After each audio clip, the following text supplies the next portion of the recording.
நயினார் நாகேந்திரன் சீமான கூட்டணிக்கு வாங்கன்னு கூப்பிடுறதும், குருமூர்த்தி வந்து சீமான ஆஹா ஓஹோன்னு புகழ்றதும், சீமான் டைரக்டா போய் கூட்டணி வைக்காட்டாலும் அவர்களுக்கு மறைமுகமாக தேர்தலில் என்ன வேலை செய்ய முடியுமோ அதை செய்வார். அதுக்குதான் அவன் முன்னாடியே சொன்னது என்னென்ன சொன்னான்? பார்ப்பான், எல்லோரையும் சமமாக பார்ப்பான். எச் ராஜா, ரங்கராஜ் பாண்டே எல்லாம் வந்து அறிஞர்கள் அப்படின்னு எல்லாம் அவன் பேசியிருக்கான் இல்லையா? இதனுடைய சிக்னல் அவன் பிஜேபிக்கு எப்பயோ சிக்னல் கொடுத்துட்டாங்க. நான் உங்களுக்கு மறைமுகமா வேலை செய்யறேன். நீங்க கட்டளையிட்டால் நேரடியா கூட வேலை செய்வான். அவன் எப்ப நேரடியா வேலை செய்ய போவானா? அருண்குமார் கேஸும், விஜய் கேஸும் என்னைக்கு அவனுக்கு எதிரா திரும்புதோ அன்னைக்கு டைரக்டாவே போய் பிஜேபிக்கு வேலை செய்வான். அது வரைக்கும் இன்டைரக்டா பிஜேபிக்கு என்னெல்லாம் வேலை செய்யணுமோ, கேண்டிடேட்டை மாத்தணுமா, திமுகவை பேசணுமா, அவதூறு பேசணுமா, அசிங்கமா பேசணுமா, ஆபாசமா பேசணுமா, அது எல்லாத்தையும் சாட்டை மாதிரி எங்க கூட இருக்கிற கும்பலெல்லாம் நான் இறக்கி விட்டு நான் பேச வைக்கிறேன். உங்களுக்கு நான் என்ன செய்யணுமோ அதெல்லாம் செய்யறேன். அதுக்கு நீங்க படி அளந்துருங்க ராசா அப்படின்னு சொல்லக்கூடியவன் தான் சீமான். அதை சரியா கேட்ச் பண்ணவர் தான் குருமூர்த்தி. அதனாலதான் வந்து சொல்றாரு பாருங்க, பெரியாரே இவர் எதிர்த்து இருக்கிறாரு.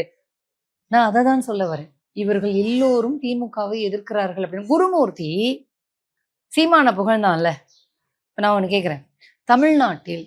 தமிழ்நாட்டு மக்கள் வளர்ச்சிக்காக, இங்க இருக்கக்கூடிய பார்ப்பனர் அல்லாத மக்களின் வளர்ச்சிக்காகவும், அவர்களுக்காக மட்டும் சொல்ல, பார்ப்பனர் அல்லாத மக்களின் அனைவரின் வளர்ச்சிக்காகவும் எவ்வளோ திட்டங்களை இந்த திமுக அரசு எடுத்துட்டு வந்திருக்கு. அதை ஏதாவது ஒண்ணு பாராட்டி இவன் பேசியிருப்பானா குருமூர்த்தி? பேசல.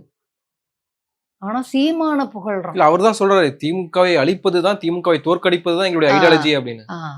திமுகவை அழிக்க வேண்டும், திமுகவை தோற்கடிக்க வேண்டும்னு குருமூர்த்தி போன்ற ஆரிய பாப்பான் பேசுறான்.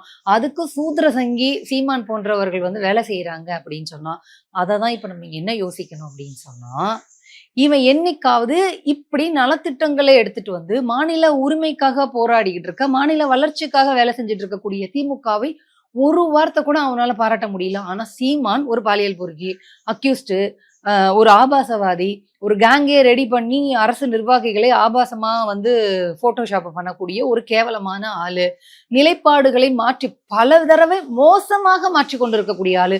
இதே ஆரிய பார்ப்பனர்களால் உருவாக்கிய கடவுள்களை ரொம்ப கொச்சப்படுத்தி இவன் பேசினவன் தான். ஆரிய பிராமணர்களையும் இழிவாக பேசினவன் தான். இன்னைக்கு எப்படி அவன் இவனுக்கு வந்து இனிக்கிறாங்க திமுக கசுக்குது. அப்போ ஆரிய பாப்பான் திமுகவை இந்த எந்த ஒரு விஷயத்துக்கும், எங்க மாநில நலன் சார்ந்த விஷயத்துல கூட திமுகவை இவங்களால பாராட்ட முடியல.